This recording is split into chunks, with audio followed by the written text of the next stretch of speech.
सांसें हैं तो जिंदगी है और सांसों के लिए पेड़ जरूरी है, क्योंकि पेड़ पर्यावरण का श्रृंगार हैं। इनके बिना सांस लेना दुश्वार है और अपनी सांसों की डोर को मजबूत बनाने के मिशन में जुटे हैं रंजीत महतो, जिनको इलाके के लोग अब ट्री मैन के नाम से भी जानते हैं।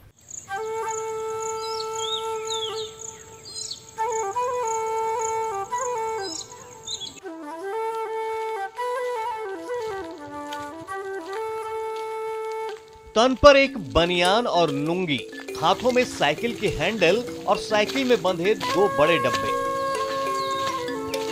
यही पहचान है इनकी। नाम है रंजीत महतो। ये दिखने में जितने साधारण लग रहे हैं, इनका मिशन उससे कहीं बड़ा है।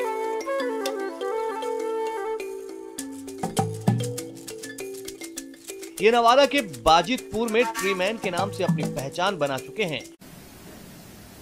आपको सबको ध्यान है कि राजस्थान में विधानसभा के चुनाव हुए और उस चुनाव में कांग्रेस को 99 सीटें मिली थी,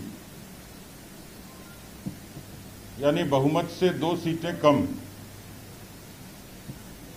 लेकिन उस चुनाव का जो प्रचार अभियान था 2 लोगों पर केंद्रित था।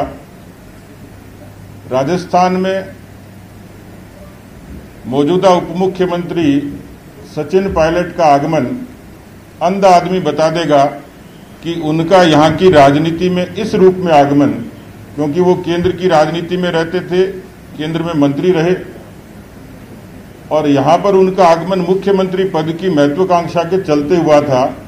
और कांग्रेस पार्टी को भी जनता ने सचिन पायलट को भी मुख्यमंत्री के रूप में देखते हुए एक बड़े वर्ग ने कांग्रेस के पक्ष में मतदान किया था। मैं नहीं, ये चुनाव के आंकड़े कहते हैं।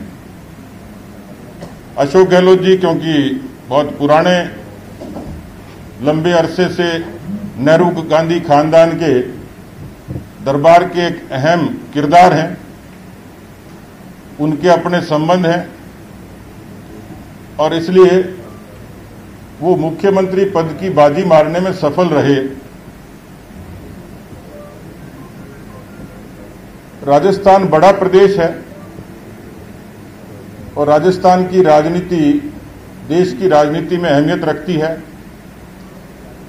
राजस्थान के संसाधन भी बहुत अरसे तक कांग्रेस पार्टी के काम आते रहे हैं, आवभगत करने में भी, और बहुत अरसे तक आप सब लोगों को ध्यान है।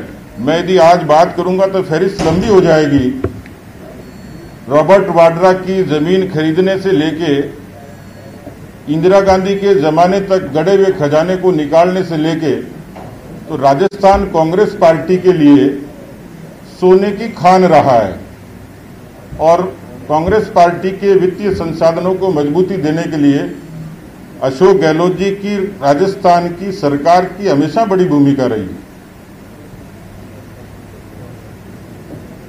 लेकिन जिस दिन से सरकार गठित हुई, आपको अच्छे से ध्यान होगा, मुख्यमंत्री का शपथ ग्रहण था राज्यपाल भवन में, राजभवन में। वहां पर नारे किस किस्म से लगे थे, आपको अच्छे तरीके से ध्यान होगा। सरकार के अंतर्कलह की विग्रह की शुरुआत वहीं से होती है। मंत्रिमंडल के गठन में झगड़ा हुआ, सचिवालय में कमरों के लिए झगड़ा हुआ और पिछले 1.5 साल से ये सरकार अंतर्कलह की, अंतर्विरोध की, झगड़े की शिकार रही। 1.5 बरस में अशोक गहलोत की सरकार ने राजस्थान में लूट और झूठ के अलावा कुछ नहीं किया और उसी की वानगी है कि 1.5 बरसों में भारतीय जनता पार्टी ने तो कभी नहीं कहा विश्वेंद्र सिंह जी को कि अपनी सरकार को घेरो। कभी भी भरत सिंह जी कुंदनपुर को नहीं कहा कि आप भ्रष्टाचार, अपनी सरकार के भ्रष्टाचार के खिलाफ चिट्ठी लिखो मंत्री के खिलाफ। हमने कभी हेमाराम जी को नहीं कहा कि सदन में खड़े होकर वीआरएस मांग लो। हमने कभी वीरेंद्र सिंह को नहीं कहा कि अपने मंत्री पर यह आक्षेप लगा लो और ये कहो कि शायद हमारी विदाई तय हो गई हो। ऐसे अनेकों उदाहरण हैं। मैं सारे प्रसंगों में नहीं जाना, लेकिन ये स्पेसिफिक तौर पर ये चीजें सामने दिखती हैं। सचिन पायलट जी ने सरकार के खिलाफ कब कब क्या कहा, ये झुंझुनू की सभा के दौरान भी मंडावा के उपचुनाव में कोटा में बच्चों की मौत पर, और इसलिए जिस तरीके से अशोक गहलोत जी ने पिछले दिनों से जो अनर्गल बयानबाजी की, तो राजस्थानी में कहावत है, झगड़ा मोटियार और लुगाई का, दोस्त पड़ोसी का। इस किस्म से लड़ाई है इनकी, और इस लड़ाई के चलते जब इस तरीके का अंतर्विरोध था, उस वो 99 की सरकार कैसे बनी? पूरी की पूरी पार्टी बीएसपी, मायावती जी के ट्वीट देख लीजिए, उन्होंने क्या कहा है।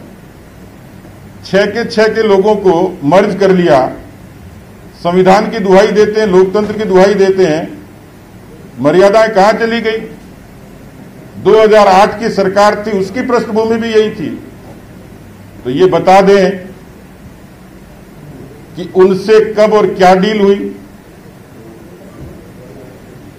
इस सरकार के दौरान भी जितने निर्दलीय और बीएसपी के लोग थे, पूरी बीएसपी को अब मर्ज किया, इंडिपेंडेंट्स को एसोसिएट बनाया। तो सरकार तो बिल्कुल मार्जिन पे थी, अंतर्कलह आज भी है और मार्जिन पे आज भी है। जिस तरीके के बहुमत का दावा करते हैं वो सड़कों पर साफ तौर पर दिखता है, जो रिएक्शन आती है इनकी सरकार के मंत्रियों की, विधायकों की। इसलिए कमजोर, नाकारा और वित्तीय संसाधन केंद्र को उपलब्ध नहीं कराने की हताशा, क्योंकि ऊपर उनके काकाजी बैठे हैं। 55 वर्षों की लूट और झूठ तो कांग्रेस ने राजस्थान में कर ली होगी, लेकिन अब उनको ये अवसर नहीं मिलेगा, इस बात से आशंकित हैं। यदि इनके कच्चे चिट्ठे खोले जाएं तो इन्होंने तो कोरोना को भी नहीं बख्शा, जिसमें भ्रष्टाचार का पहाड़ खड़ा कर दिया हो।